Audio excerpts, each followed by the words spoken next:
வணக்கம், நான் உங்க friend Jaya Srinivasan. Welcome to veggies recipe.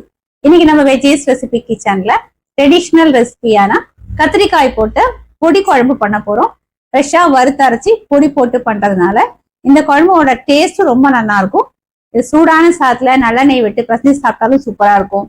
நம்ம அரிசி உப்புமா, ரவா உப்புமா, வெண்பொங்கல் இதெல்லாத்துக்கும் தொட்டுக்கிறதுக்கும் ரொம்ப நல்லா இருக்கும். ஃபர்ஸ்ட் டைம் சேனலை பாக்குறீங்கன்னா ப்ளீஸ் சப்ஸ்கிரைப் பண்ணுங்க. பெல் ஐக்கானை கிளிக் பண்ணி ஆல் ஆப்ஷன் கொடுத்துட்டீங்கன்னா நான் போடக்கூடிய எல்லா வீடியோஸும் குயிக்கா வந்து உங்களுக்கு ரீச் ஆகும். வாங்க, சாதத்துக்கும் டிஃபனுக்கும் யூஸ் ஆகிற மாதிரியான பொடி போட்ட கத்திரிக்காய் குழம்பு குயிக்கா எப்படி பண்றதுன்னு பார்க்கலாம். நெல்லிக்காய் அளவுக்கு புளி எடுத்துட்டு நல்லா வாஷ் பண்ணிட்டு ஊற வச்சுக்கணும்.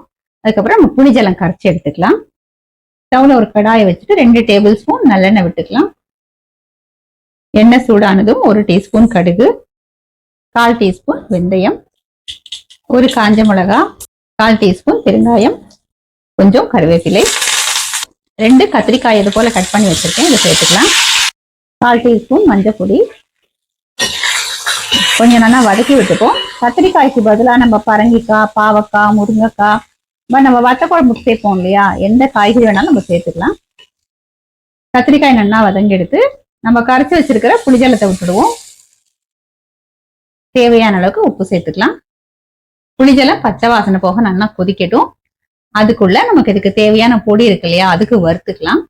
ஸ்டவ்ல ஒரு பேன் வச்சிருக்கேன். 1 டீஸ்பூன் எண்ணெய் விட்டுப்போம். எண்ணெய் சூடானதும் சின்ன கட்டி பெருங்காயம், பெருங்காயம் பொரிஞ்சதும் 1/2 டீஸ்பூன் வெந்தயம், 1 டேபிள் ஸ்பூன் துவரம்பருப்பு, 1 டீஸ்பூன் கடலைப்பருப்பு, 1 டீஸ்பூன் உளுத்தம்பருப்பு, காரத்துக்கு தகுந்த காஞ்ச மிளகாய், நான் ஒரு 5 மிளகாய் சேர்க்கிறேன். இது எல்லாத்தையும் நல்லா ஃப்ரை பண்ணிக்கலாம். பருப்பு செவந்து வரட்டும், மிளகாயும் நல்லா வறுப்படட்டும். பருப்புலாம் லேசா செவந்து வந்ததும் 1/4 டீஸ்பூன் மிளகு, 1/2 டீஸ்பூன் ஜீரகம், 2 டேபிள் ஸ்பூன் தனியா. லோ ஃப்ளேம்ல இது எல்லாத்தையும் நல்லா வறுத்துக்கலாம். எல்லாமே நல்லா வறுபட்டாச்சு. ஸ்டவ் ஆஃப் பண்ணிக்கலாம். சூடு ஆறினதும் மிக்சி ஜார்ல எடுத்துட்டு கொரப்பா அரைச்சி எடுத்துப்போம்.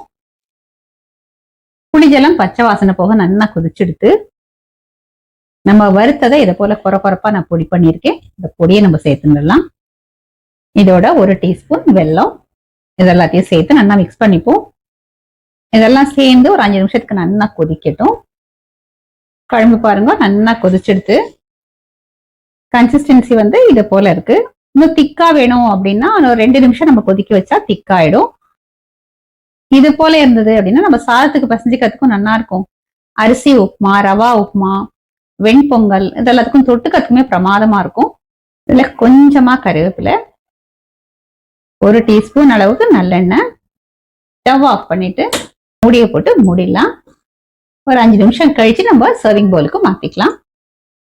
பொடி போட்ட கத்திரிக்காய் குழம்பு சூப்பரா ரெடியா எடுத்து இது கொஞ்சம் சூடு ஆறும்போது எனக்கு கொஞ்சம் திக்கா இருக்கு பாருங்க. சூடான சாதம் எடுத்துட்டு இருக்கேன். நல்லெண்ணெய் விட்டுட்டு சாப்பிட்டா ரொம்ப பிரமாதமா இருக்கும். தொட்டுக்கிறதுக்கு வந்து கூட்டு இல்லைன்னா தேங்காய் போட்ட கறி இதெல்லாமே நல்லா இருக்கும். இல்ல அப்பளம், வடம், ரோஸ்ட் இதெல்லாமே நல்லா இருக்கும்.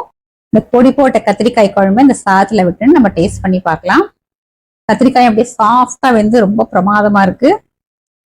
இது வந்து கத்திரிக்காய் மட்டும் இல்ல, நம்ம வத்த குழம்புக்கு போடுற எல்லா காயுமே நம்ம இதுல யூஸ் பண்ணிக்கலாம். பாவக்காய், பரங்கிக்காய், முருங்கைக்காய் இதெல்லாமே நல்லா இருக்கும்.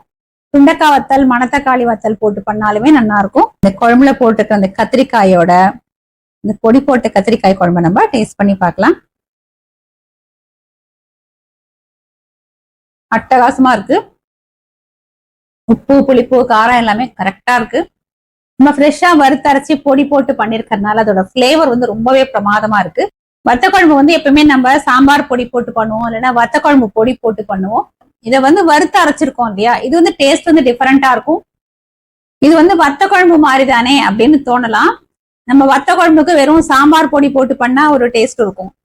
இல்ல வத்த குழம்புக்கு நம்ம பொடி பண்ணுவோம் இல்லையா, அந்த பொடி போட்டு பண்ணா அது ஒரு டேஸ்ட் இருக்கும். நம்ம இன்னைக்கு வறுத்த மாதிரி வறுத்து இது மாதிரி பொடி பண்ணி போட்டா இது ஒரு டேஸ்ட் இருக்கும். இதையே தண்ணி விட்டு அரைச்சு நம்ம பேஸ்டா சேர்த்தோம்னு வச்சுக்கோங்களேன், அதோட டேஸ்டும் ஃபிளேவரும் வேற மாதிரி இருக்கும். இன்கிரீடியன்ட் சேமா இருந்தா கூட நம்ம பண்ற மெத்தட்ல சின்ன சின்ன சேஞ்சஸ் கூட அந்த டேஸ்ட், ஃபிளேவர், டெக்ஸ்டர் எல்லாத்தையுமே மாத்திடும். இந்த குழம்பு பண்ணிட்டோம் அப்படின்னா நம்ம மத்தியானம் சாதத்துக்கு பசஞ்சும் சாப்பிடலாம். நைட் நம்ம அரிசி உப்புமாவோ, ரவா உப்புமாவோ, வெண்பொங்கல் அந்த மாதிரி ஏதாவது டிஃபன் பண்றோம்னா அதுக்கு தொட்டுக்கிறதுக்கும் நமக்கு யூஸ் ஆகும்.